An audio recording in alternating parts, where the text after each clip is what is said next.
Talk radio host, both television and radio, Glenn Beck has made headlines because of a statement that he made. Now, if you follow politics, you know that Glenn Beck has endorsed Ted Cruz. And more power to him. Ted Cruz is a fine man, a great man, and I believe he would make a great president.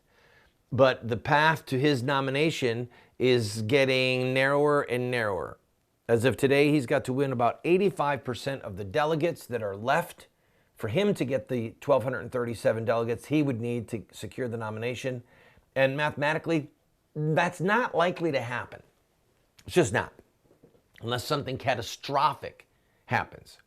So, here's what Glenn Beck said about supporters of Donald Trump. Now, I've got to set this up. I respect the man who brings Christianity squarely into the public square. That was a little redundant.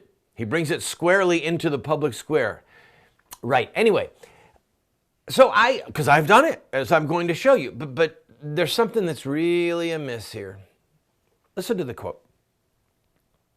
No Christian, no real Christian. I don't mean a judgmental Christian. I mean somebody who is living their faith. No real Christian says, I want that guy. That guy is for me.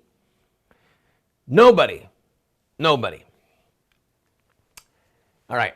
Now talking about that guy being Donald Trump. Now I want to show you something here. Let me put down my computer. This is a little walk down memory lane. I'm very proud of this. I'm holding in my hand a full-page ad. We'll get that as a close-up in a minute. This is a full-page ad that we ran in 1992. That's 24 years ago.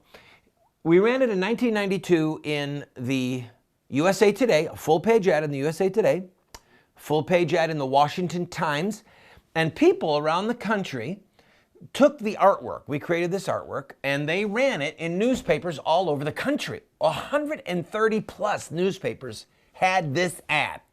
Let's look at what it says. All right, this is about bringing Christianity right into the public square. All right, so put it up, would you?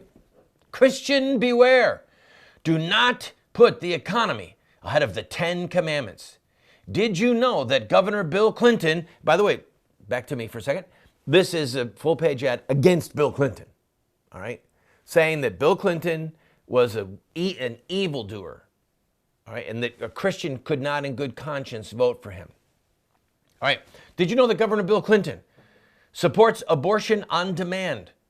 That violates Exodus 20:13 and Leviticus 20:1-5. These are passages about murder, which abortion is murder. Supports the homosexual lifestyle and wants homosexuals to have special rights. Puts down the passages of the Bible, the laws of the Bible that this violates. And this is 24 years ago. So notice how spot on we were, predicting how bad things were going to get if Bill Clinton was able to start to push the homosexual agenda. And then 3, promotes giving condoms to teenagers in public schools. This, we also put what it violates there, not just the sexual behavior of teenagers, but that it was violating parental rights. All right, they were betraying moms and dads. Bill Clinton is promoting policies that are in rebellion to God's laws. In our desire for change, do we really want, as a president and a role model for our children, a man of this character who supports this type of behavior? I don't think we want somebody. Well, we got him.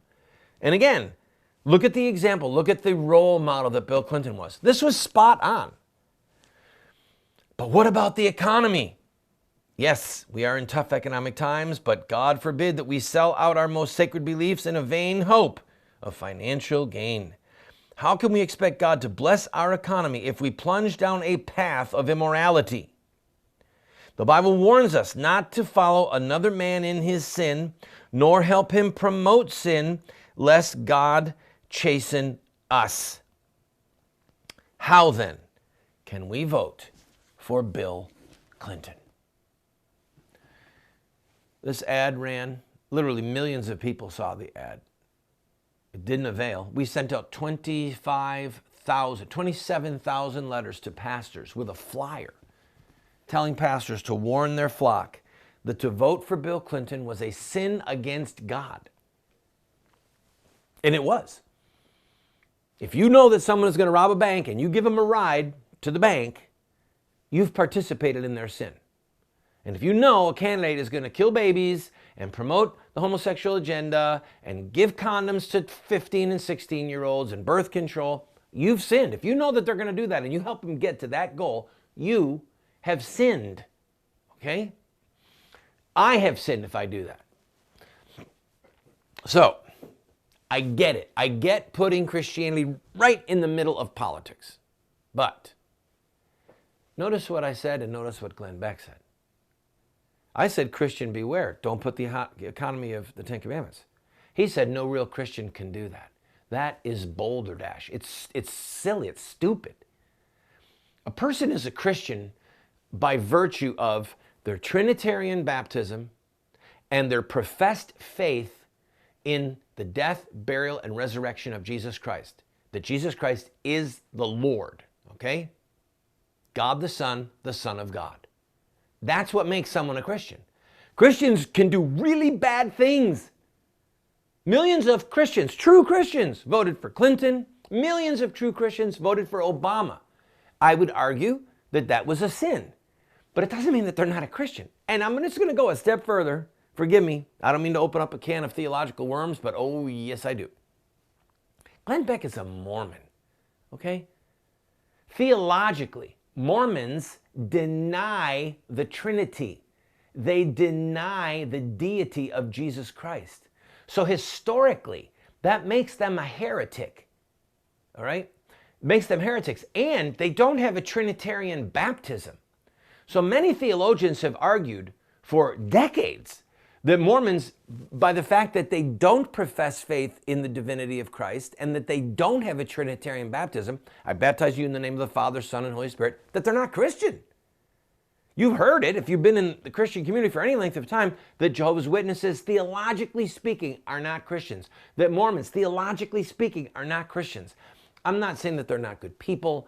I'm not saying anything about their character, about their families. This is strictly a theological discussion. I'm not saying anything about how they vote, okay? I hope that every Mormon votes for a pro-life candidate all the time. That's what I hope. And I wish that Christians would not vote for pro-abortion candidates.